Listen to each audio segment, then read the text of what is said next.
Hello everyone, welcome to the Statera podcast. Tonight I'm joined by Tash. How you going, Tash? Good, thanks, Adrian. That's good. Tash also happens to be my housemate, and given that I haven't done a podcast in about 3 months... That's not the reason why you've invited me on this podcast. Yeah, I really wanted to do a podcast, and you were the closest person to me. So. And also incredibly inspiring, wise and profound. You are also incredibly inspiring, wise and profound, yes. Thanks. She's been a massive, I was going to say asset, it's not the right word, helped me since we've known each other. Yeah. That's beautiful. Yeah, we have. Yeah. She's quite an impressive woman, is Tash. Whoever watched the first podcast we did may have seen that. Whoever got through the first part. Yeah. I'm not going to be able to. Many did. Should we get through the first part of this one then, and we'll get onto it? We something that Tash and I have been working on and looking at is sort of masculine and feminine roles in society, I guess, and basing it a lot on our own experiences and what we'd like to see. And I'm not too sure about you, but a lot of what I've read and listened to on different podcasts of different thinkers. And something I've definitely been really interested in especially the last 12 months and the last 6 months especially. So we thought we'd go into a podcast on that tonight and discuss, the masculine, feminine, and what it is that that represents and what that deals with. So perhaps Tash, if you could. Adrian just told me this in the last 30 seconds what the topic of the night is going to be. I haven't had time to, come up with something. We haven't really spoke about it, have we? No. But so that's perfect then. That's perfect. What's your interest in it? What piqued your interest in these sort of topics and this sort of thing? Was it like any one thing or just a combination of things over time? Yes. Well, firstly, I have to do something. What's that? I just have to do this practice where I just go into the idea that you're actually just an illusion. Okay. And this podcast is just an illusion that I'm creating in my little game of this lifetime. Right. Why is that? Because I feel nervous. Okay. And so your way of handling that nerve is to pretend it's not real. Yes, and because it puts me in a zone where I feel I can connect more with you. To be freer. Yeah, it puts me in a zone to be freer. Yeah. And this topic is a biggie, and it's juicy, and I love it, and it's been my passion my whole life. Sexuality, masculine and feminine, intimacy, relationships, how to relate, how to be with another being, particularly of the opposite sex. Mm-hmm. What does it mean to be masculine and feminine? Mm-hmm. What does it mean truly as opposed to what we've been taught? And how do we find out? How do we kind of wade through that and find out how to relate? Yeah. And how do we do that in a society that's not taught? We don't learn those things. And I've spoken about it to you, and I've also spoken about it to other friends as well, the idea or the concept now of what we've been, it's like a reductionist element of the nuclear family. So we've gone from a hunter-gatherer tribal community culture where everyone in that tribe, and that's not to say tribes are necessarily a good thing or a bad thing, but this is where we come from as a humanity. The tribe would take care of the children, and it just wasn't one singular adult or like parent, I should say. And what's been lost in that is our understanding of what it is in our biology that drives our evolution, including roles for the masculine and feminine. I think we should also make a distinction and say when we talk about masculine and feminine, we're not just talking about male and female, because those masculine and feminine traits can inhabit do inhabit both sexes, but just some more strongly in others. The Terence McKenna spoke about it a lot, about, moving from that tribal hunter-gatherer society. Dr. Christopher Ryan talks about it as well, who wrote that amazing book, Sex at Dawn. And we moved into the agricultural society, where then it became, instead of about the village and about the tribe and this egalitarian way of living, it became about, now this is my land and this is my animals and this is my wife and my children. And it can be argued that was the beginning of the end, or the beginning of the downfall, I should say, of our society, were those moments in time. You're pausing there for me to come in. Yeah, well, I'll ask the question then. What do you think? Do you think that's a plausible Well, I think the way that we live now is pretty messed up. And I think we're really... we've lost connection. And the way we live as a singular family and parents, kids... I'm just going to talk normally, right? Because we can cut and paste this, right? Say whatever you want to say. I'm going into a bit of a weird zone voice rather than just my normal voice. Okay, yes. Was agriculture and stuff the breakdown? I don't know, because that could also be... we've got all the technology to live that same tribal way again now. Exactly. But really comfortably. Yeah, exactly. So we've got all the technology to do it now in the most exciting, brilliant way, to have our little tribal kind of thing, and maybe move back into... But the way we're doing it now is not ideal, I don't think. No, I think, what you're saying is right. I know what you're saying is right. We moved too far into material. So, definitely, it was important, for our evolution to be where we are now with these comforts, to have agriculture come along. So that way we didn't have to worry about food as much, and we had storage. But that also created, the Marxist view of also, that created surplus. And as soon as there was surplus, that means one person can have dominance over another person. Once there's a surplus of wheat or maize or whatever they were growing, surplus of cattle, then all of a sudden, instead of having a egalitarian spread of the resources, they became the property of just one person. But that drive, that greed, is also responsible for driving our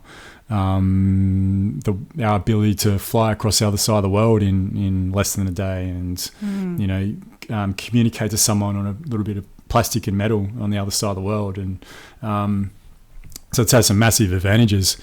The disadvantages, of course, is that we've raped and pillaged Mother Earth. But I also wonder, to the extent, is that, as we have it now, is it really as bad as it could be? Obviously there's been a lot of rainforest degradation and a lot of land lost, and all that's definitely an issue, but I don't think it's anything that the Earth can't overcome, and I especially don't think it's anything that humans can't overcome as well in the future.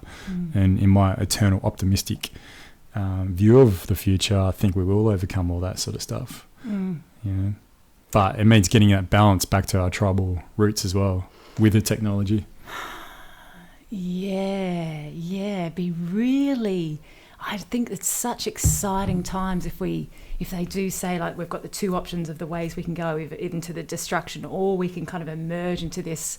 What would we turn into now if we did have the technology and went back to that tribal kind of way? It'd be fascinating. And I think what the industrialized kind of age has done too is we don't have total responsibility for our lives. So we kind of give over responsibility to other people and give over... Modern slavery, could be argued. Yeah. So the way I live now, I'm creating potentially so much suffering in the world just by kind of living, and I can't take full responsibility for my life. So I would love to go back to a place where I'm living off the land and really kind of responsible for my day and for my belongings and for my community, and really aware of everything I'm doing, because everything I'm doing is so important for my survival. Yeah, definitely. Really becoming present. You'd really be aware of what you're wasting and what you're using. Yeah, very true. But it's an interesting conundrum. I think most people that talk about just living off the land don't understand how hard it is to live off the land. There's generally this romanticized view of, I'm just gonna pack up everything and go set up a farm or whatever, and I'll just be self-sufficient. But it's not that easy to be self-sufficient, and depending on where you live in the world, can be like impossible or near on impossible. So even in Perth, you could really struggle to be able to do that. So that's where we've had benefits of agriculture, but I really feel like we will in the future have the potential to go back to being more self-sufficient. But I honestly think technology is going to play a big part in enabling us to do that, because technology can help us understand soil types and what fits where and what goes where and how we can improve soil. Because a lot of it's just about soil and hydration, isn't it? And in a changing climate, I really feel like technology is going to play an important part, because we're just monkeys after all. That's how I see it. There's plenty of intelligent monkeys, but we're still not that clued on, I don't think, when it comes to nature and how nature works. We don't have a clue. We don't have really. And it's so exciting, like to collect your own energy off the roof, and to be collecting your own water and using your own pure rainwater, and it's fun to live like that. And if we do get these these technologies where we can just grab energy from the ether kind of thing and have our own instant energy wherever we are, it's so possible. Definitely. And apparently that kind of invention's been around for a long time. Something Tesla spoke about, being able to do that, and like using the atmosphere to like be able to bounce electric, I don't know what the terminology is, but electric waves. Clean fuels, clean energy, clean water. Apparently it's all available to us. Yeah, definitely. So if within the next 50 years, if we had a major radical change, it's possible that we could be kind of living that clean life, but with this brilliant technology. So comfortable kind of life. Yeah, renewable energy. It will bring us there. That's an exciting one. It is, and I have to admit, like previously, I had my trepidations about renewable energy. Only for I was like worried about, well, what about the people who work in the energy sector is going to do? What are all the people in oil and the coal miners and timber miners? What are they going to do, and how are they going to live? We'll find a way. Like that's what happens, in the story of our evolution. Like we were talking about that day. I can't remember what the premise of it was, but how. I think I was talking to my old lady about it, actually, because she's in her 60s and she's afraid of technology, or not afraid, I should say, but she's really wary of it. And I said, but Mum, like what people are worried about now about losing their jobs and things like that goes on. That's been happening for hundreds of years.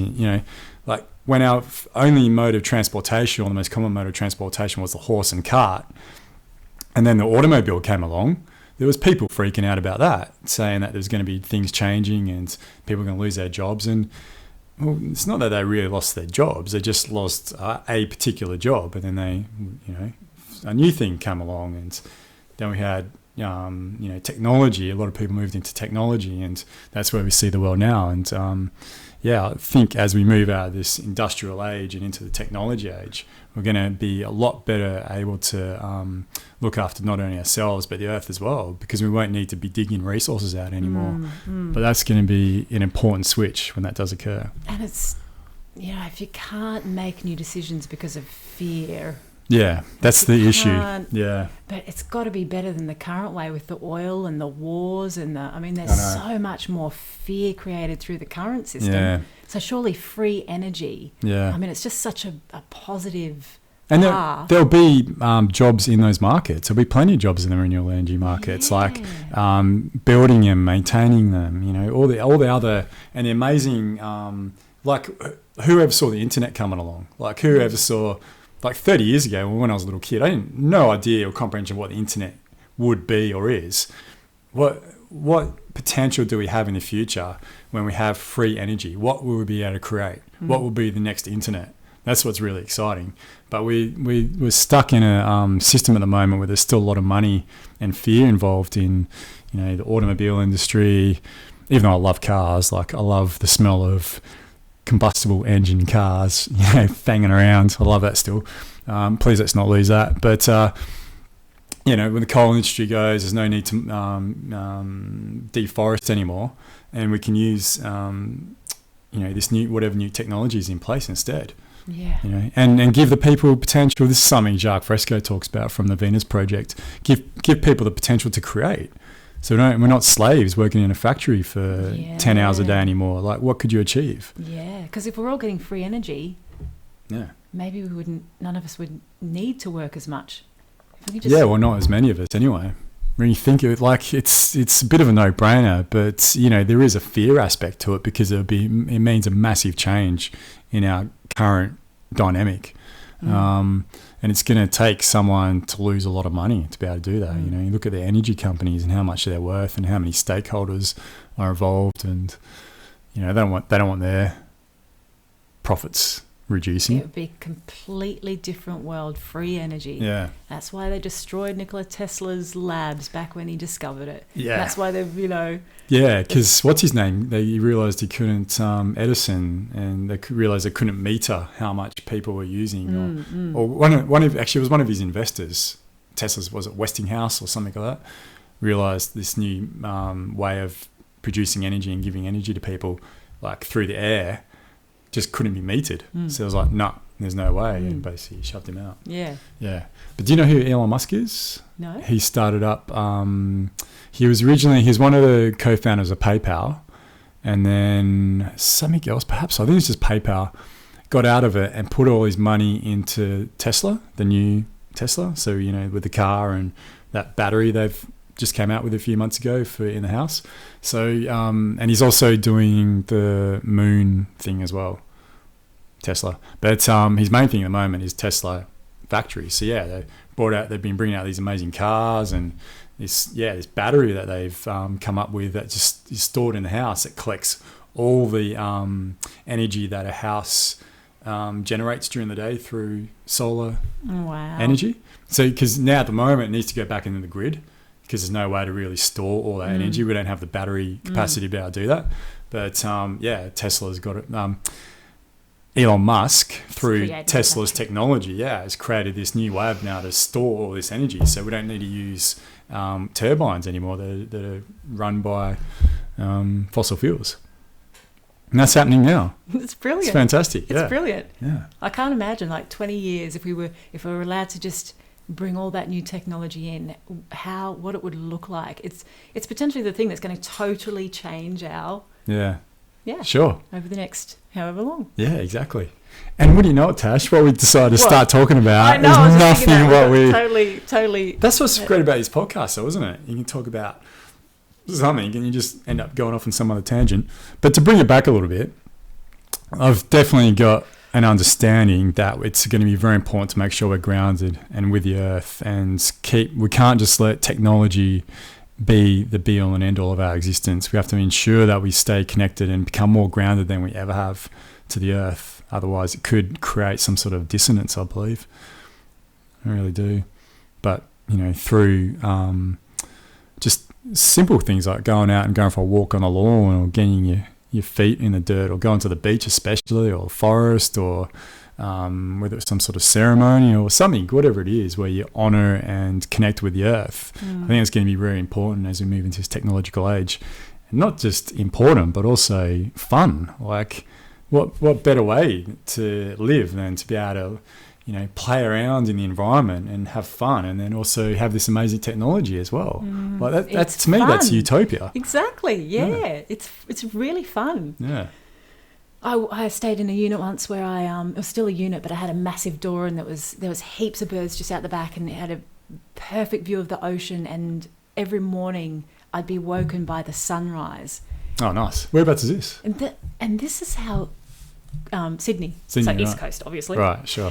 And that waking up to the sounds of birds and to the light, the soft light every morning of a sunrise, you know, just goes dark and then just slowly the light starts, and then that beam of sun that comes up and the glow around it, and the birds are going off. Something happened to me when you wake up with that every morning, where we normally wake up, like here, I'm waking up in pure dark and silence, right? Yeah, but why do you do that though? You know it's not healthy for you. No, well, probably not. We're going to cut and paste this bit. We'll get back to that. We'll speak about this after the podcast. But yeah, the human body's meant to wake up with the sun. Totally, but you block your room out. Well, and I go to bed at like 1 or 2 a.m. in the morning at the moment. I'm getting up at like 8 o'clock in the morning. Yeah. I don't feel as good in my life as when I'm waking up with the sunrise. Yeah, definitely. And going to bed when it's dark, of course. So take those blackout curtains down. Okay, but are we cutting and pasting this? It's not really... We'll discuss this further after the podcast. Interesting chat. Yeah, yeah, definitely. I think when we're at one with nature and living with nature, like there's just no other feeling like it. There's so many beautiful moments when you're out in nature. You're constantly reminded of the beauty. Yeah. There's constant little thoughts of like, oh, that's beautiful. Just a little recognition. It's like living with an animal, right? You're just constantly, you're just reminded of cuteness and like Woofy Doofy down there. Yeah. And we don't get those constant reminders of the incredible beauty all the time. No. Yeah, we don't, do we? And that's sort of not our fault either. Like we've all been sort of shoved into little compartments and, you know, we call it home or whatever, our apartment. And then you go to work, you're busy, you come home. A lot of people just watch TV, go to bed, and there's no time to be amongst nature and with nature. The soul and the connection is kind of gone from the way we live in this dry way. Definitely. But that's changing again. I'm sure you've seen it with different friends that you have, and I've definitely seen it with different friends that I have as well. There's more and more people doing things like leaving their job and just going and traveling, or just going and doing something completely different for a period of time where there's more of a connection to Earth. And that's another reason why I feel optimistic for the future as well. And it's not to say that we're not going to still have our problems. Like I don't believe we'll ever create a utopian society. I don't think that's impossible, because no matter how good we make it, there'll always be something that can be improved upon. And just by nature, as human beings, we'll look at that as a weakness, or see it as a weakness and want to improve it. But things can definitely be a hell of a lot better than they are. But having said that too, it's widely argued that things now are better than they've ever been as well. We don't have as many people per million or whatever going to war anymore, and a lot more people have been able to be fed, and the middle classes are rising around the world, despite what some might say, but especially in China and India, and I think Africa will be next to that with the technological push that's going on there. Again, I can only see good things, and I'll find actually talking about Africa, I find that fascinating how technology has been used, and the X Prize Foundation is looking at coming up with software. They get like, I don't know, however many different software, what do you call them, software producers or whatever they call them, to create a product that can then go out to, as many children as possible in Africa, so that they can learn on a tablet or a phone or something like that, where they don't have access to education now. What do you scrunch up your nose for? I'm just not convinced about that kind of stuff. Really? Why's that? Well, I don't know. I haven't read much about it, but when you first say it, I don't know. I haven't even thought about it. But sending the kids in Africa and the little tribes that like need fresh water and stuff a tablets. I think that's going to be the most important thing is health and things like that as well. But a lot of that's already sort of taken care of. I don't think that issue is as bad as people like. There's a lot of children in Africa who do lead healthy lifestyles, but just aren't able to get access to education. That's big, especially the girls over there as well. That's a big issue.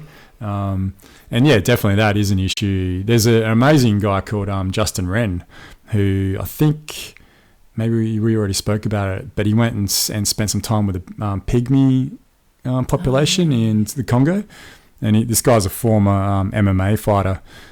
He's back fighting again now, but he's doing it for reasons of raising money for these pygmies. But he went over there, his heart broke for them. They were basically used as slaves. The children were all sick because they didn't have fresh water. Like sometimes they only have like one banana a day to share amongst the whole family. And so he's gone over there and put infrastructure in place, like wells and things like this, solar panels, to be able to give these pygmy people energy and fresh water. It's incredible, like just things like that. And one of the big drives, and this guy's like 6'6", like 300 pounds, big white dude, big beard, bushy beard and long hair, and just an awesome heart though. But one of the things that's really been able to push the awareness of that and raise so much money is technology and the internet. If back in the day that would have been a issue that would have gone past us and maybe picked up by a celebrity or something who turn it into a concert. But gone are those days, we don't really need that anymore. We can put a cause out there and then people can donate to it, which is fantastic. Yeah. What do you think, Tash? Still a little uncomfortable. We can cut and paste. What? No, we can't. We're Why not? We're 26 minutes into it, so yeah, probably less, 25 after I edit it. So maybe, Tash, do you want to talk about Not really. what we're doing? Not really. In terms of the fire ceremony? Yes. Well, The fire tribal ceremony. if you want to get back to earth and nature and I do. and explore the masculine and feminine, which we've really got into detail in this podcast, then come to the fire ceremony, Yes. 10th of October. Can you explain the fire ceremony for our... Tash, can you please explain the I'm not fire really ceremony? in the zone. You're out of your comfort zone right now, aren't you? I'm really out of my comfort zone. So that's good, though. It's good to be out of your comfort zone But why am I so out of my comfort zone? because you're not present. Yeah, Just get present. I'm not getting present. I've been trying to stare at you and listening to what you're saying. Trying to get Okay, present. let's do an exercise quickly, Okay. all right? We're going to take a big, deep breath in and Yeah. a big, deep breath out, okay? Yep. So you ready? Okay, on 3, ready? Yep. Big, in through the nose and out through the mouth. Ready? Mm-hmm. 1, 2, 3. 3.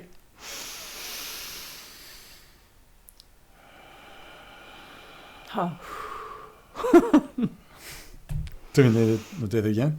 In through the nose. Yep.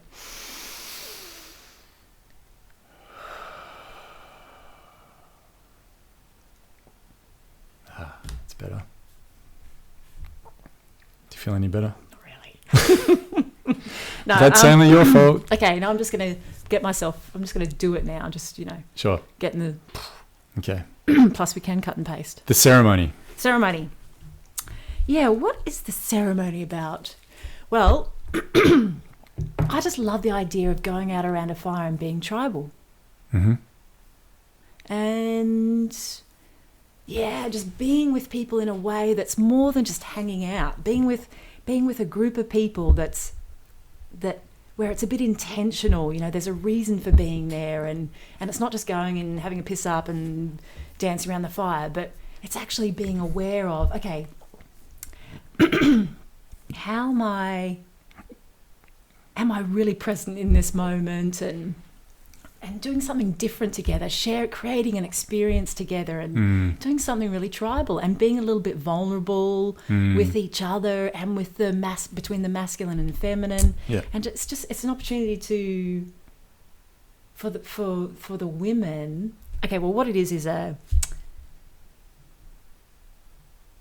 it's an evening of ceremony where the women are going to get dressed up and do a kind of a choreographed dance thing around the fire in front of the men. Mm-hmm. And the men are holding a powerful space of witness and presence. And Can I add in the day protection as well? As an element of protection of the space as well. Yeah, I love how you added that. Mm. And it's been so interesting having these conversations with you about it and with other men about this kind of night. And I've learned so much already. It's been the juiciest process, this whole thing of getting to understand the masculine psyche. Yeah. Because I've hung out with a lot of kind of, tantra men recently who are very kind of freely expressed, and they'd be wanting to get in there dancing and doing their own kind of honoring and doing but this is a different group, and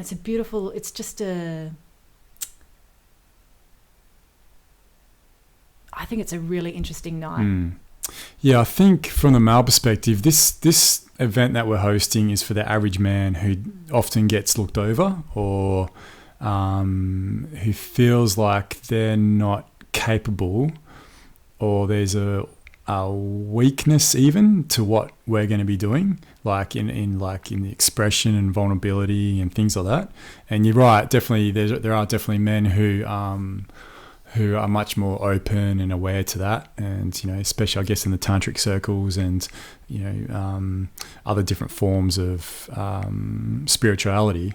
But my intention and my hope for this ceremony was to bring in those men who haven't experienced anything like this before. If they have, that's great too, definitely. But I feel like what needs to occur is a platform that is created for men who never thought about spirituality, holding space. When I use words like presence and energy and all that sort of stuff, which 3 years ago I would have been rolling my eyes backward, is available to them, and in a style that they're not judged. I think that can be a big issue often, is there's a judgment that comes about by men who decide to do these sort of things, who be in a ceremony where they get to beat drums and work with the women, with the feminine, and do that. I feel there's a form of judgment towards men, whether that comes from men or women or culture. I don't know. It doesn't matter. But that's where I can see real benefits in the future, because women have already got it down pat. Like you guys have got a very good understanding of your connection to the earth and also your connection to each other. And I feel that can definitely be improved upon, of course. But I feel like on that side of life, that women have got a lot better, because you guys are definitely a lot better at coming together and talking about these things and being vulnerable with each other. But us men aren't at all. Yeah. And it's interesting you say that, because when I think about, absolutely, we're kind of more able to talk, and we're more emotional, and we're more, but this is why I so believe in the circles, women's circles and men's circles, men getting together and women getting together, and it's the tribal aspect. Yeah, definitely. In my women's circle every week, I feel like it's the first time I've really been connected with women properly, where you really drop, like you get present with each other and you actually spend some time actually truly listening to each other. Yeah. Because even when you're just catching up with friends and that, like, I don't know how present, really listening we are. We're kind of like having the banter and the friendship thing. Yeah. But even right waiting now, for your turn to speak. Yeah. Even in this situation right now, I'm having to be different with you, which is part of I'm really listening, and we're being present in a really different way to the normal kind of million mile an hour thing that I can tend to do. And so this is what these circles do. They bring a different kind of presence to it.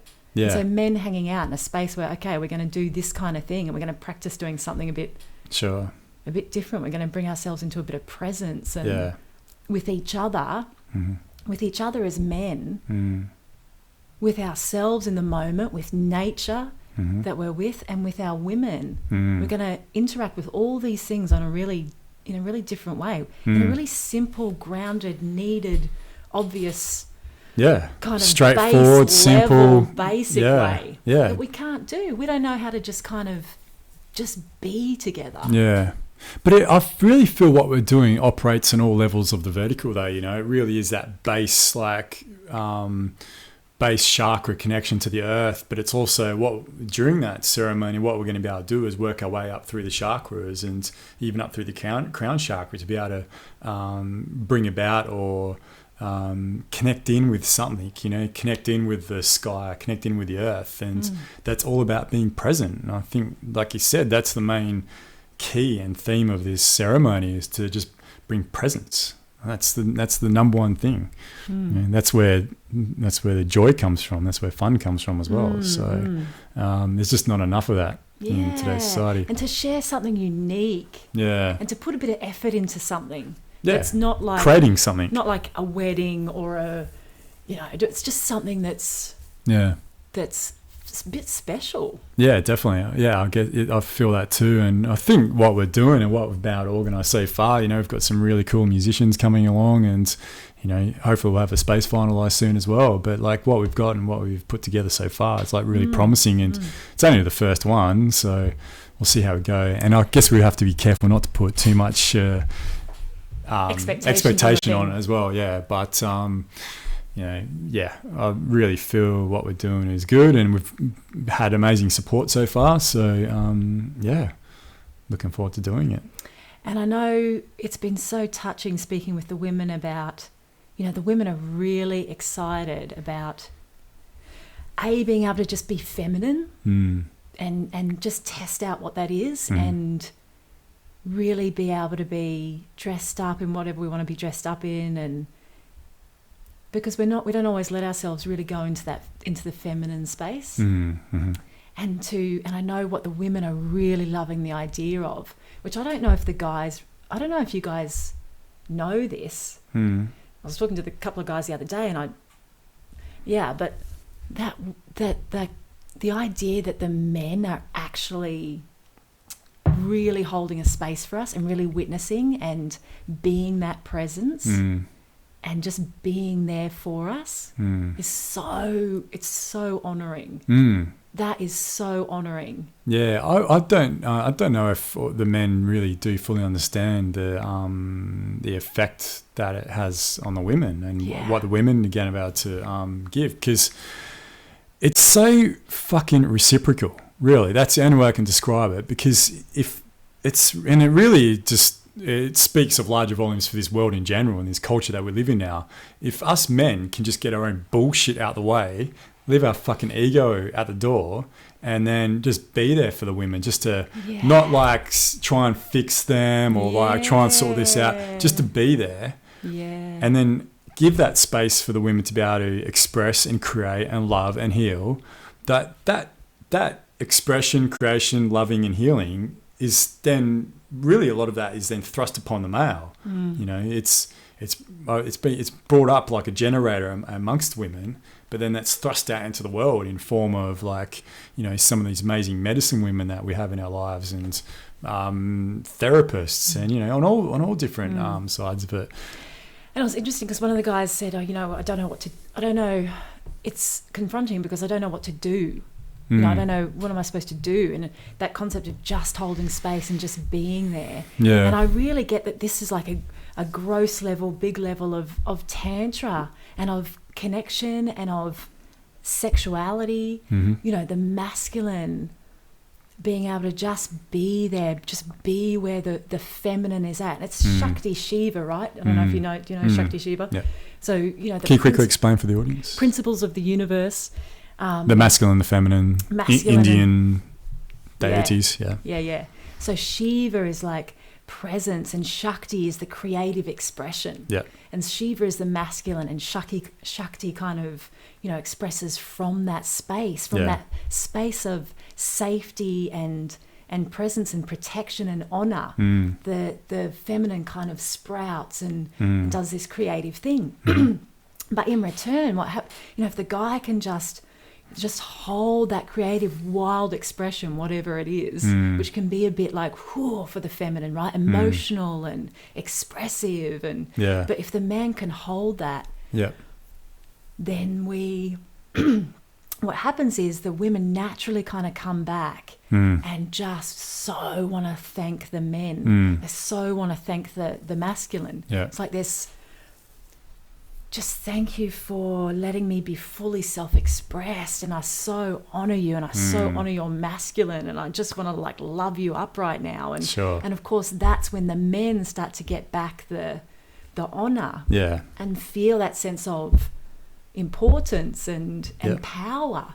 Like, because what one of the guys said was it felt a bit like surrendered and like vulnerable, and what they weren't really, what were they supposed to do? And I was like, wow, the men don't really get either the power of just being present and the power of being surrendered to letting the woman do what she wants to do. And it's a really similar thing with sexuality and stuff, right? The man just being there for the woman, letting her be fully self-expressed, letting the woman do her thing. And then if the man honors the feminine, like truly, she feels like she can honor herself Mm-hmm. because we're always looking to the masculine, like that base presence. Mm. And then we can be fully self-expressed, fully surrendered to who we are. Mm-hmm. You know, in sexual terms, it's like we can drop fully into our orgasmic bliss if the man is holding that true honoring of the woman, truly where she's at, Mm-hmm. you know, truly respecting the body. And suddenly the woman's like, okay,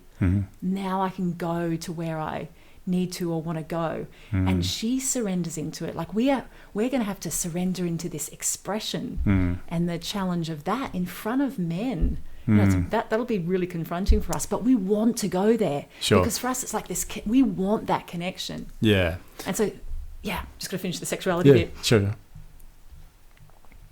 Can't remember where I was at. It was good.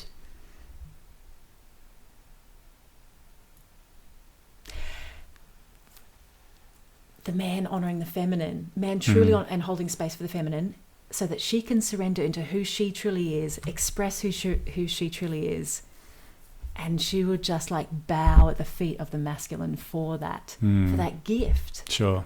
Which seems simple, but it's really powerful. And it's interesting because I was going to download this thing off the internet the other day about dirty talk that women could do for men. Mm-hmm. And I was just thinking about it as an opposite to the concept of, because this woman was talking about, really drew me in, this, you know, that 10-minute spiel they go through to try and make you buy the thing, but it really drew me in. She was talking about how this guy in bed wanted her to talk dirty to her. And To him, yeah. Right. And she couldn't do it, right? She just couldn't do it. So she said something and he just dropped it because it wasn't very sexy, and he just never kind of did it again. And then she caught him watching porn and, you know, listening to the dirty talk on there and stuff. So, but she saw that he was really enjoying it, and the expression on his face was like, you know, he felt really like a man, like listening to this stuff. So she went away and learnt how to do dirty talk. So this book was good on her. well, yeah, and I thought, well, this is the way that women potentially, in one way, can honour the masculine, like to find a way in the masculine realm. If we can honour the men, you know, it's that. For being masculine, really, is what you're saying. Well, men their positive energy centre is sex, and women's positive energy centre is heart. Yeah. So men, you know, more easily relate to the world through sexuality. Yeah. And so men go through sexuality to get to the heart, to get to love, to get to intimacy. Sure. Which is why men are usually most intimate and most loving when they're sexual. Yeah. And are sharing their most intimate, vulnerable selves when they're sexual, right? But it's difficult to get to that level with a man, you know, unless you're being sexual with him. Whereas for women, we naturally respond and react to the world through the heart. So we have to go through the heart to awaken sexuality. So we want all the intimacy and love and everything before our sexuality is kind of fired up. Yeah. And we need that, actually. Just works in reverse. It works in reverse. That's all it is, yeah, So definitely. love and honour and respect. Yeah. But the problem is we're not educated on that, and there's no understanding of that. And so instead what happens is a lot of shame and guilt. Like, you know, the man, like, because the man might want, because we're visual creatures, you know, like women will read 50 Shades of Grey, but and that's a way of sexual arousement. But for men, that just doesn't do it for us. We need the visual, whereas women, it's not the other way around. So we look at sex and the heart differently, and that's fine. That's the way it should be. But there's a lot of shame and guilt placed on, like, because a man might, you know, and this is another conversation, but yeah, the state of the industry of porn in the world is fucked. Like, it's that ridiculous. But that's just a manifestation of our miseducation, and also just no understanding of what it is to be sexual beings in this world. But yeah, again, back to it, like there's this real shame and guilt that men put on women, and then women put on men as well when it comes to sex quite often, because there's no like definition or understanding about what it is that it is to be a man and what it is to be a woman, because you know, we get selfish and we get ego driven, and like I love hearing stories like that woman who, you know, because she could have really just gone to town on him and said, what are you watching that fucking shit for? And shamed him. yeah, right? you get out of this house, and you know, wasn't, and or she might have felt like she wasn't good enough, like I feel I'm not good enough, I'm not sexual enough, I'm not, and then that would have made the sex life between those two worse, because she wouldn't feel feminine sexual power to be able to offer that to her man. But instead she's like, okay, right, this is what I could do that would work. I could put my own ego away, and hey, I might actually really enjoy talking dirty talk as well. Who knows? Yeah. And I don't know what the outcome was. I don't know if you saw it. What was the outcome? Did they have like lots of little babies? Yeah. Well, she went and studied up on it, and then she surprised him one night and said all these things that she kind of researched, and he, was like, he was in shock, and he absolutely freaking loved it, and he just became this ravenous masculine self, and they had the best sex that they'd ever had that night. So she says in the thing that wants you to buy the sure, of course, yeah. But it sounds totally plausible to me. Yeah, definitely, yeah. And he felt like a real man, and since then their sex life has been amazing, and this stuff's like exploded, and I am going to buy the thing. Okay. And so I'll let you know. Yeah. But yeah, and this is actually what drew me to Tantra, was when that one little piece, I thought, fuck, if we were just taught that one little piece about the difference, the honest, true, energetic, proven from yogi masters for thousands of years from Tantra and Taoism and ancient Egypt, and they all knew this knowledge. Yeah, definitely. That women and men are essentially energetically different. Yeah, indigenous tribal cultures knew this as well. Yeah. If women want more love from a man, that what can they do? They can honor a man more sexually. And it doesn't mean like going beyond, it doesn't mean doing stuff you don't want to do or anything. But being aware that, and because you have to change your mind. Like, we expect men to do all these love That's things. The problem. There's this real expectations that the men must do this and the men must do that. Yeah. And it seems to be like this thing where it's almost not just from a feminine perspective, but like a culturally sanctioned thing that women, it's just the women are okay. They don't have to do anything. There is no, it's all up to the man. Like, that's the way a lot of men feel, and if they feel that way, then there must be a certain level of truth to that. And it's great that there's women like yourself and a lot of other women now are starting to like, okay, what is it these men are saying? Like, what is it that isn't quite right in the way they view the, sexuality and their sexual relationships? A lot of it comes down, again, to our connection to Earth, the feminine presence of this Earth, and being present. So, yeah, it's great that this is starting to be discussed more widely now. It's important. And I think that, a lot of men are shamed around their sexuality. We can cut and paste. We're just getting good, juicy stuff. Whatever's been on is good. Yeah. That men are really shamed about their sexuality, their sexual needs, their sexual desires, and I think that's why they don't like women breastfeeding, like this thing about women breastfeeding because they're actually, there's this thing about, on one hand, I'm sexualized, I'm feeling sexual feelings about this, but it's really wrong that I'm feeling sexual feelings about this because it's a mother breastfeeding a baby, so she needs to stop doing it because I'm feeling shame, kind of stuff. No, I disagree with that. As far as the breastfeeding thing goes. I think it's just cultural bullshit programming that men have. I certainly don't, and I don't think many other men I've ever spoke to find it, like, it's not a sexual thing. We don't find breastfeeding as sexual. That's why we get why we're uncomfortable with it. It's because we've been taught to be uncomfortable with it. Do you know what I mean? You're nodding at me, but I'm nodding at you because I'm just I'm pondering it because I haven't really thought what I said through. So it's an interesting one. But you know what I mean, though. Yeah, we've been taught that like to breastfeed in public is like not the thing to do, and it's even a little bit. I hate to use the word fucking disgusting, but there's that element of it, but it's got nothing to do with sexuality. Well, I don't know. Well, maybe it does. Maybe some latent sexual awareness. I'm not too sure. But I don't think so. I think it's just cultural programming, really. But anyway, so that there is a lot of shame for men about their sexual desire and what they want to kind of do.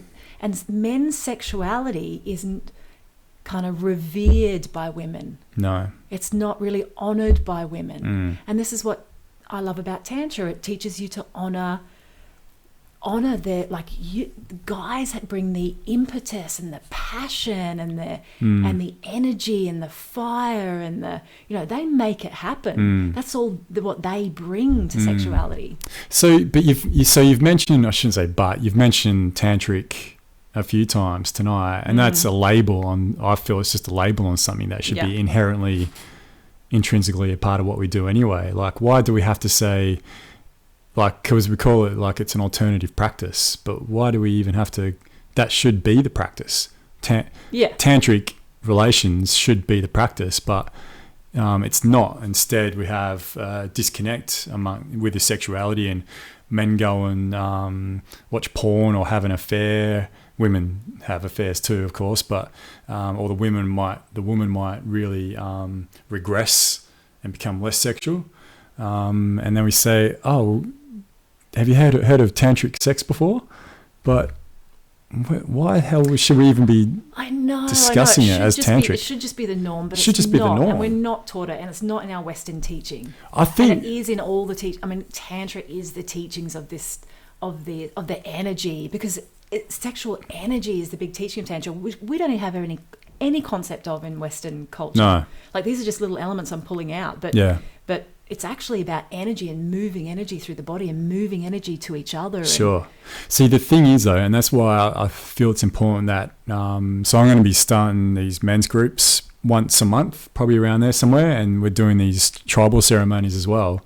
For us men, we're not going to learn that through reading books on Tantra, and like it doesn't work. And that the tantric practice, there are some men who are into that, but there are only some. I mean, you know more than I do. Most men really, even me, like when the word tantra comes up, I'm a bit like, But the way us men will learn is through practice and experience. And I think things like holding space for women, connecting with the earth, being present, being strong, finding our masculinity is what's going to then shape our sexual practices as well. Yeah. Because my hope and what I really feel will happen, like any of the couples that go to this ceremony that we're holding, will go home and have the best sex they've had in a long time. Yeah, it's really sensual. Yeah. Just being in the earth and being with the men and the women and the music and drumming. And it's really sensual. Yeah. Definitely. It's really beautiful. See, and that's great for that works for both men and women, that sort of setting. And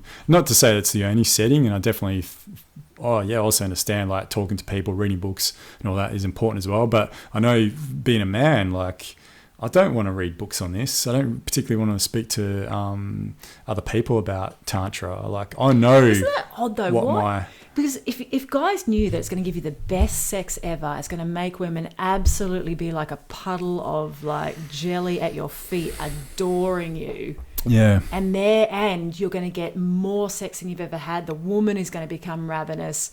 You know, when you know that that's the outcome, isn't it odd that I'm surprised more men aren't interested in it when that is. I'm not at all, because the way it's taught, it doesn't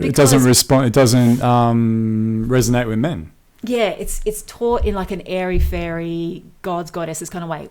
That's why I think it's absolute gold, the stuff in Tantra, but Tantra has like now got this name that's associated with it that really puts people off. And it's normally with, people with all the shaman, the get up. You've got the Tantra kind of look now. Yeah. So this is what I do think this is. Who can I just say too, there is an element of creepiness as well that a lot of men do see in other men who get into that, because because unfortunately what can happen, and perhaps it's not, but there's like how can I describe it? Almost like it feels like a disconnect from some of those men. And we see that disconnect, like there's a disconnection from their masculinity that puts us off, because we're already like a lot of the male population is already disconnected from our masculinity, and Tantra, whether it's true or not, whether it's just being like perpetuated by misinformation, seems to like attract disconnected masculine men, or produces also a disconnection. I don't know, but feel there's a better way to connect with the masculine Maybe than it's through because Tantra. it's still actually it's still relatively unknown, you know. So Yeah. perhaps the characters, the big characters that are really presenting Tantra are quite unusual, you know, because it still is. But Yeah, I know what you mean. With men, Like eccentric types. yeah, they're Yeah. eccentric. But the base, you know, it's like the spiritual teacher, but the basic teachings are really quite good. Yeah, and have a lot of value. Yeah. And I just know a lot of masculine men who do it who are still very masculine and are very thankful for Tantra. For it. Yeah, sure. And yeah. Do you feel though that requires some sort of grounding in the first place? It's like you already have to have that connection with your masculinity going into a tantric learning or practice to be able to still keep that masculinity. Do you know what I mean? Yeah, and this is the thing that I am a bit wary of with Tantra teachings and teachers is they seem to have this endpoint that they seem to think that you need to get to. Yeah, if exactly. You can't get to that endpoint. Sure. That point, then you're not. Well, that's like the antithesis of spiritual practice, really, isn't it? And maybe that's what you guys. Yes, maybe that's what you guys see. It's like, well, I don't want to be that. So if I have to go on through and do all that stuff to. Yeah, I know exactly. I mean, I got a big lesson in that. I guess I went to a men's ceremony here in Perth, and like it was definitely valuable, but there was definitely a common theme of massive disconnect from the masculinity of the men there, and instead of looking at ways or finding ways or creating ways to be able to respond and reconnect back in with the our masculine nature, it was more about the tantric style and honouring the feminine as well. Yeah. Which, you know, one of the gentlemen there was talking about that, and just red flags went up in my head straight away. It's all well and good, but I think that serves only a small percentage of men. And I can see what you mean. Like if you're a man who's already, like, you want to really know what it feels like to be a man and to be in your masculine.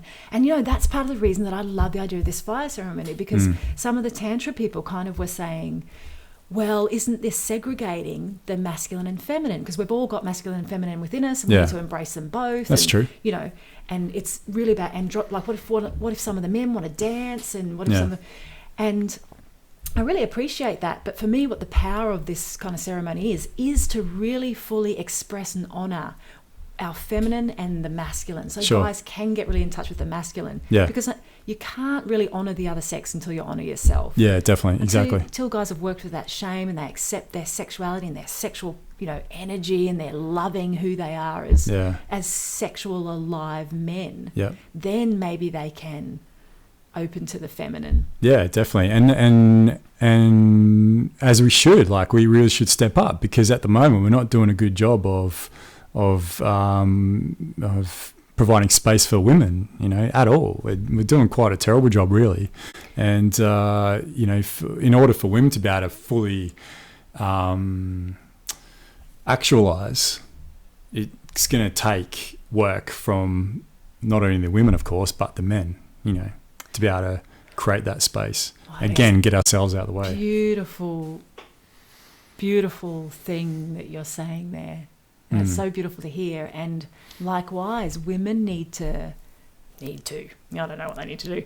This is all just a story, right? Sure. But women could absolutely start to look at men in a different way. And that's why I love doing these groups too. To look at, you know, to honour their men and honour the difference between the masculine and feminine. Yep. And start to kind of, move to the hold a space for their men, but not in the masculine way. I don't know. It's the play of it all. But in terms, like, you know, it's going back into the old bit, but wait at home for your man naked, and you know, just do a few things that are out of the totally out of the feminine comfort zone, but are honoring the masculine. Sure. You know, what does your guy really want? He's going to respond to that. Yeah. Like, we want the guy to be romancing us, but what's your man really gonna? What would really light him up tonight?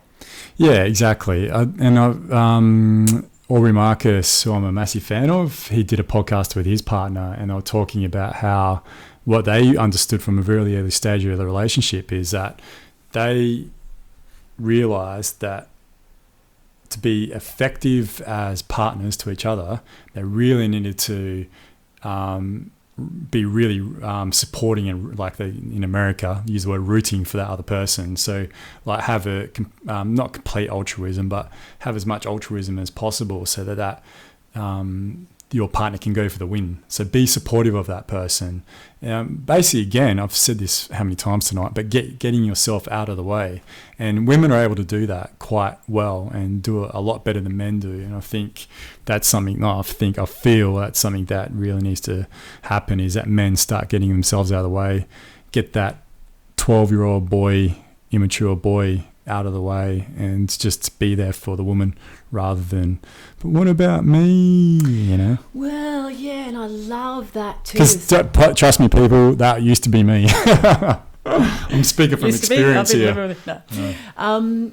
Well, yeah, I love the altruistic kind of idea of that, and I think that's beautiful to come into a relationship with. I love the idea of even coming into a relationship with concepts of how you want the relationship to be. Even that is quite, you know, forward thinking. People don't come into relationships and go, okay, what do we want to create here? You don't kind of do that. You just kind of fumble in and do your thing. And then something starts fucking up, and you're like, oh, maybe we should look at this, but really we have no framework. But I don't know about whether you can. I just don't know whether you can support, like, that altruistic kind of get yourself out of the way and just support the other person. You know, how do you do that? This is another like, this is the love stuff, right? This is the love theme stuff. Maybe we'll do this for another podcast, but I'll just quickly say that I feel like that's easy to do. That can be quite easy to do, but like parameters need to be set about, like, I think the main one is like monogamy, polygamy. You know, look at like what type of relationship we're going to have here. Both people be okay with it. Identify that if, you know, the man wants to go and catch up with his mates, you know, at the pub, when it might not be the best time to do it, that's what he feels he needs. To be supportive. Yeah. For the woman to get herself out of the way, and vice versa for the men as well. So that's a brilliant example, right? Say the guy wants to go off and hang out with his mates at the pub. Whatever it was. He wants to go. For the woman to be able to let for either person to be able to let the partner go and do whatever they want to do, they've got to have this base of love for themselves, belief in themselves, trust. Exactly right. You know, you can't just do that. You can't. I don't feel like you can do that as a practice. Like, I'm just going to let my partner do whatever they want. Yep. When you totally trust and love who you are, you don't care too much what your partner. Yeah. Exactly. Goes and does, because you know you're okay without them. Like, women only don't want their partner to kind of go and do that because they're, you know, I don't know why women don't let their partner go and watch football, actually. Yeah, I mean, but even when you take it higher, let's just talk about the sexual aspect of it as well. Like, for me, there's no greater test in your self-love and your security within yourself than being at home one night alone, knowing that your partner is fucking another guy. Or making love to another guy, shall I say. But we're still humans. We still have needs. I don't care what anyone says. We're not all designed to stay with the same person, only sleep with the same person for the rest of our lives. That's a load of shit. Some people can do it, and that's great. But a lot of people can't. And a lot of the trouble we have is that because it's not talked about, expressed, we have, like, I don't know, most of the people I know have had affairs. So, like, I'm 34 years old now, and most of the people I know that I'm either friends with or heard, you know, people have affairs because that's who we are as human beings. We like to sleep with other people. And it also might be because we're not getting our a lot of it also is because we're not getting our needs met as well, which happens to couples as they get a lot further and further into a relationship. Like I don't know personally whether polygamy is for me or not, but I'm definitely going to be open to it should the time arise when I start a relationship again. And I also, but I've spoken about this quite a bit actually. I haven't spoken about it for a while now, but the idea of polygamy. But for me, it's not about the sex. It's about how much can I learn as a human being through this practice. Yeah. Like how strong, how capable am I? How secure am I myself? And also what can also learn from the other women that I'm with as well, like sexually, romantically, and vice versa for my partner who I love and trust and respect. Like what if she's able to experience life more fully, if she's able to learn more through sleeping with another man, how comfortable am I in my own self to get my own self out of the way to allow her to do that? That's the big test. That's a big test. Well, I think the whole polygamous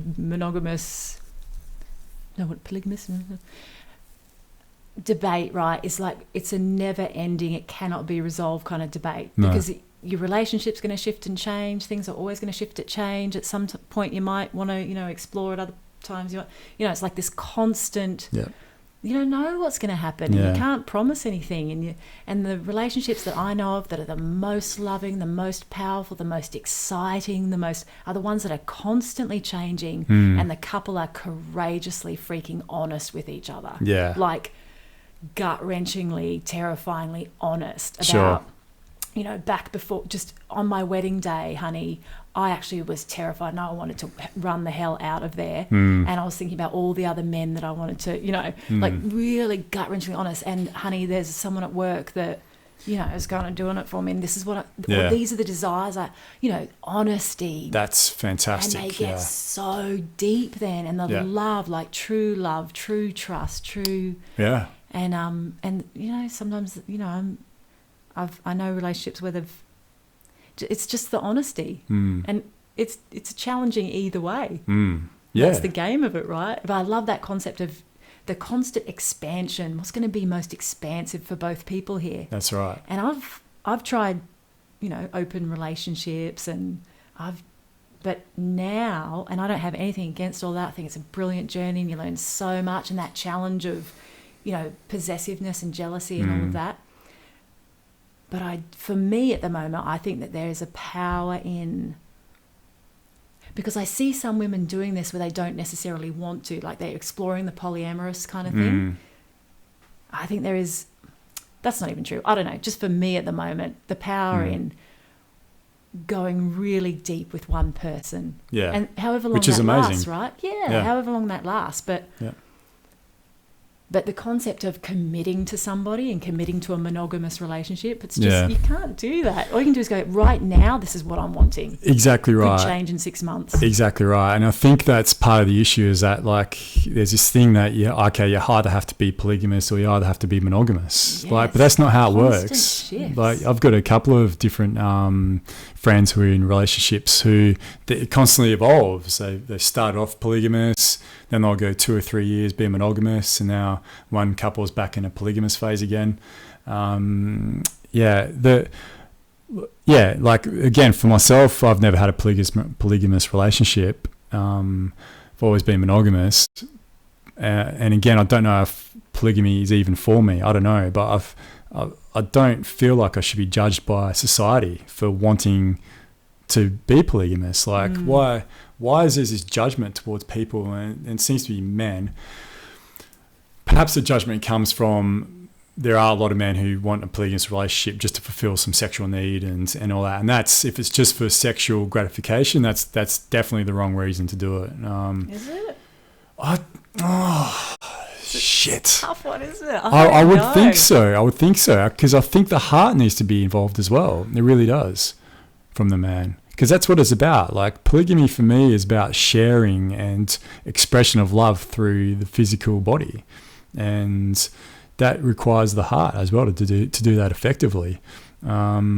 I feel like if you can move through life like that anyway, that's the David Deida way of the superior man. Comes back to like for the man to move through life with his cock, but also with his heart as well.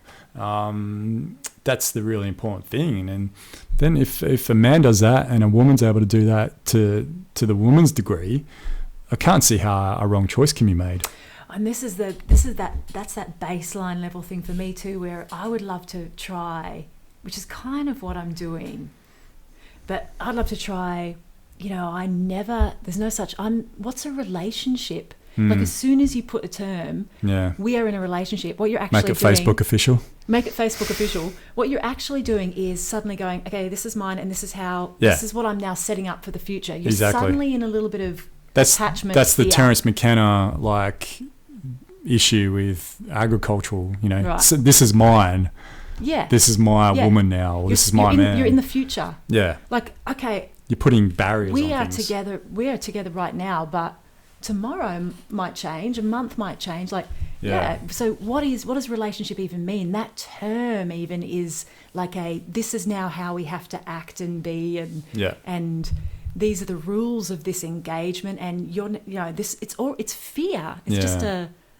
Yeah, I get to keep you now for a certain amount of time. Exactly. Yeah, out of fear. So that concept of we are totally alone forever, from birth to death. I'm absolutely alone, and the greatest priority in my life is to trust my being and being in my joy. And then the greatest priority for everyone else I'm with, particularly someone I love, is to make sure that they are being themselves and being in their joy and trusting their body. Yep. So wherever, the Osho concept, whatever we're constricting or pushing down or whatever, so if it is a natural desire to be monogamous, delicious, if it's truly honestly a natural desire to, well, not even truly honestly, that's making it some kind of one's better, one's worse. Yeah, I know what you mean. But if you've got a desire to screw around. Yeah, definitely. Anything that's repressed, and you might screw around a bit, and then you might just get to a point where you go, hey, that's... Yeah. Then you might be monogamous a bit and go, actually, I'm being monogamous because I'm afraid. Yeah. And then you might open up a bit, but to trust what's coming up in the body. Yeah. And to never expect a single thing from your partner. Your partner does not have to be with you tomorrow. Sure. No matter whether you're married or not, right? Yeah. Your partner doesn't have to have sex with you. Your partner, all these, we get so complacent and we take each other for granted in every moment because suddenly we've got this expectation of this rule, this bullshit weird rule. This is how it's supposed to be. You're an absolutely individual being, having your own life. You owe nobody nothing. But an individual life who wants to share. I want to share my love. I want to share my physicality, and that I think that's both a biological, passing on of the genes thing, but also think it's on a deeper spiritual level as well, to share and connect. Because we are all individual. Yeah, you're right. At the end of the day, and we're born alone and we die alone. But the part in between is about connecting. Yeah. And in many different forms. Just the rules that come with it, right, that mess it up. It's the rules that culture has. Because, hey, let's just say too, what we're talking about is only in our culture. There are many different cultures in this world who operate in vastly different ways than we do, including sexual practices as well. So, to have it in our head that the way we practice sexuality and relationships is the only way or the best way to do it is we're really not understanding the world. Mangaya Islands, where the men are taken away at a young age and taught how to pleasure women, taught all about their own bodies and taught how to pleasure women. Yeah. And so the culture over there is that the women have to have 3 orgasms before the man's one, and the women have an average of 3 orgasms a night. Cool. This is an example of one culture. Yeah, sure. Yeah, no, exactly. Or I don't know where the tribe is, but the chief's wife will generally, when someone from a representative from another tribe comes in, whether she'll sleep with that man or... hello. Yeah. Welcome to our neighbourhood. Here's my wife. Yeah. She goes, come in. Come on, love. Cup of tea and some... Imagine if we did that here. That's fantastic. You'll go down a treat, wouldn't it? I'm sure.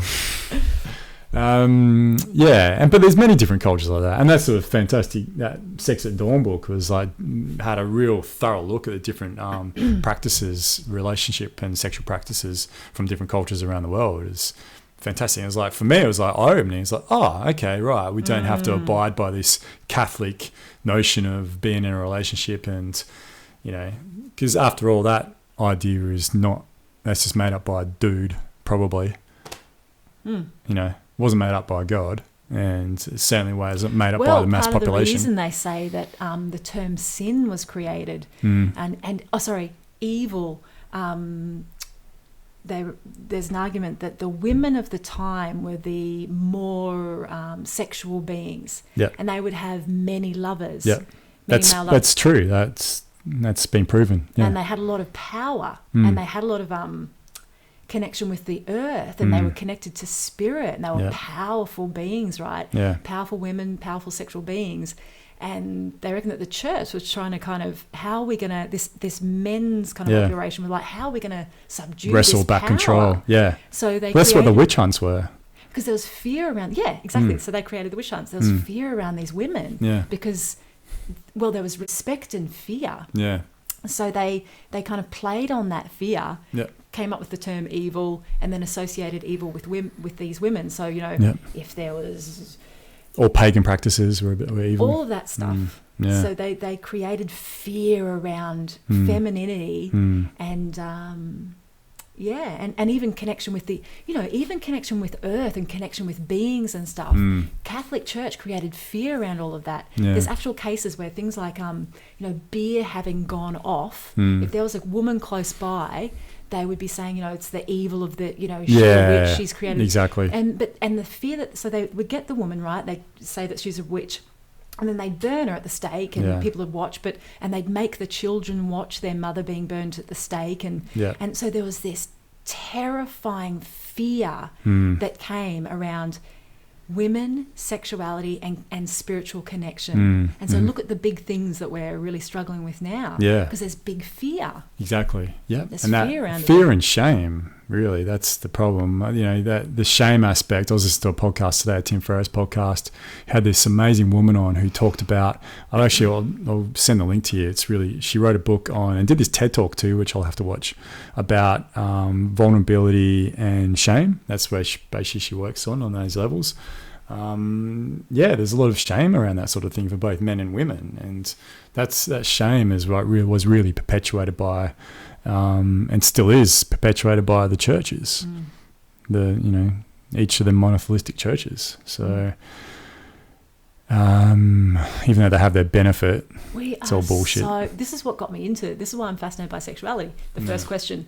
We're so repressed and shamed still. It's fascinating. Definitely. Yeah. It's the core of our life. Yeah. Everyone's kind of driven by this sexual thing, but each of us are so repressed. So don't you find also interesting how that repression is then manifested through we're messed up. Bullshit porn and lifestyle and ego and trying to impress with stuff. Yeah, exactly. Because actually you're just trying to get. So imagine if we really knew how to really please each other from the age of 14, 15. Sure. We got together and we were totally honouring our bodies and honouring ourselves and realising this amazing sexual being we were, and we totally could please the other person. That you knew you were going to get, guys knew at 15 they were going to get plenty of lays with all these divine goddesses. Yeah. And it was all celebrated. You knew what they're doing. Yeah. Can you imagine? They're just... The crazy games that wouldn't need to go on. Yeah, exactly. And I think when we all boils down to it, the outcome of that is co-creation, and that's, to me, that's what's going to save us, is creation. But it needs to be done together and has to be shared. And at the moment, it's quite detached from each other, the masculine and the feminine. We need to bring it together, co-create, and love one another, Tash. And I think we might wrap up there. What do you think? Yep, good, excellent. Yes, we did well. Bye, Tash. Don't break my guitar. You're going to come back and say hello to the audience and tell them about your women's circles. Thanks for listening, please. Jana and Hayley. Hey, Jana and Hayley. How you going? Women's circle. Oh, women's circles are so important. Men's circles as well. To go and be with a tribe of women and just sit and oh my God, it's so beautiful. So just tell the audience, perhaps, Tash, about just a quick... Thursday nights, Krishna's Place in Hilton. It's awesome, 7 till 9. Cool. And look up Natasha Kelly, and I'll put a link in as well for that as well. Manifesting Magic on Sundays still. And Manifesting Magic on Sundays, which is really cool and really fun. So make sure you get along. But yes, it's coming back on again. it's evolving. It's moving forward.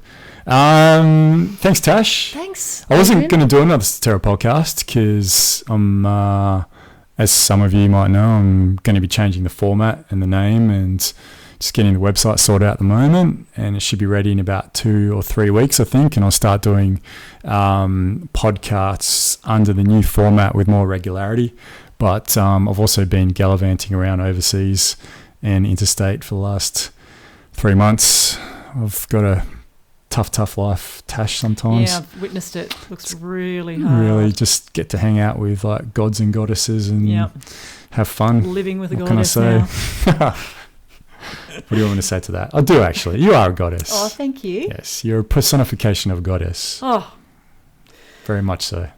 that's a good note to finish on. It is. And I totally have I've learned so much from you through this fire ceremony, and about the masculine. I've learned about Star Wars, and I've learned about Joe Rogan and the what's the fighting thing called? I don't know, the big fighting UFC. thing. And these inspiring UFC fighters, and it's been a beautiful window into the masculine world. Yeah, I'm glad. I think that's probably why you've come together. I've got much more of an understanding, appreciation of what the feminine needs, and I think you've got a better appreciation for masculine. Like you said, for women who are involved with this sort of thing, the only understanding or idea they've got of a man is the man that they're involved with, which is all well and good, but you women, you really need to get the message out to the rest of the men out there. And at the moment, I don't feel that's happening, but I really feel like in the future, technology is going to be able to do that. So we need you women to do that, but we need you men out there watching to fucking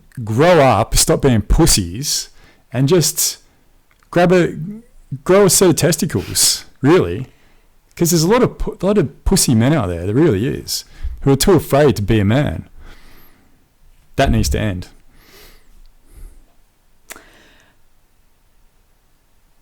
Yeah, which comes back to maybe they just don't know what that even means. It's probably not even their fault. They don't even, how do you go and be a man? I don't even know.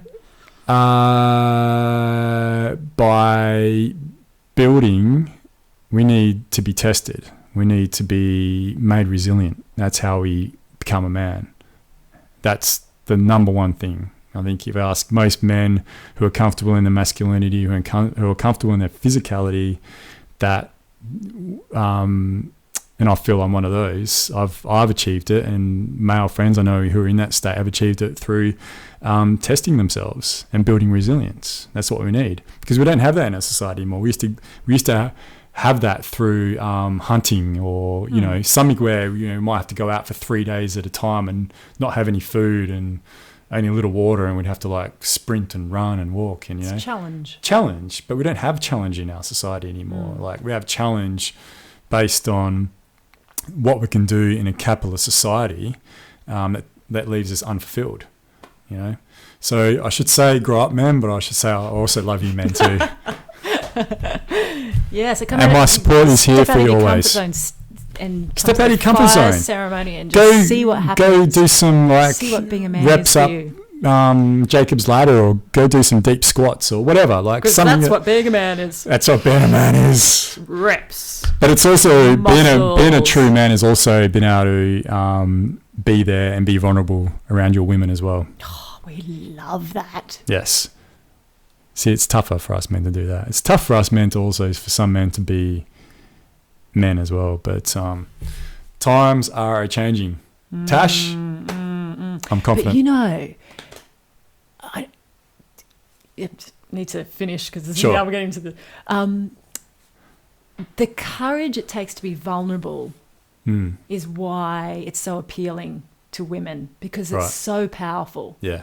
To see a man who's, and I think that's why, the Tantra kind of crew appeal to women, tantric men in a way, because there is a power in that I'm just going to be like sensitive and vulnerable. Like there's something so, for a woman as well. But yeah, definitely. But particularly to see a man who can be vulnerable, it takes such courage. Yeah, it does. And the problem is, and we should really wrap up. Yeah. Let's wrap up. But the problem is, in our culture, it's for a man to be vulnerable is identified with being weak.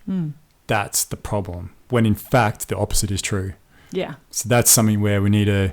That's what my my men's group's going to be called Men Unlearning, and my new podcast is going to be called Adrian Snary Unlearning, because we've just got to unlearn. Release the name. Yeah. Oh, you've already released it. Sort of already released it, but yeah, there's a few out there that have seen it. But yeah, it's all about we need to unlearn what we've learned. But isn't it so juicy that we're on the edge of all of this stuff? Sexuality, what it means to be masculine and feminine, what it means to love, what a relationship is, how we want to live in this world, what do we want to create. Like on every aspect of life, we are really, truly the leading edge of it all. Yeah. We're figuring it all out. We don't have anything to go by. There's no rule book. No. We're creating it. We get to create whatever we want. We get to create whatever we want. It's Yeah. amazing. We live in that kind of freedom where we can do that. Yeah. And that abundance where we can do that. Now we're really exploring what love is and that. Yeah. So it's freaking Well, not just exciting. love, what it is to be a human being. Yeah. The love and the hate, the suffering. And love and all that connection stuff. and intimacy and sex. And it's so juicy. Yeah. Cool. All right, let's wrap up there, Tash. Thank you very much. Will you come back on when I do the Not sure.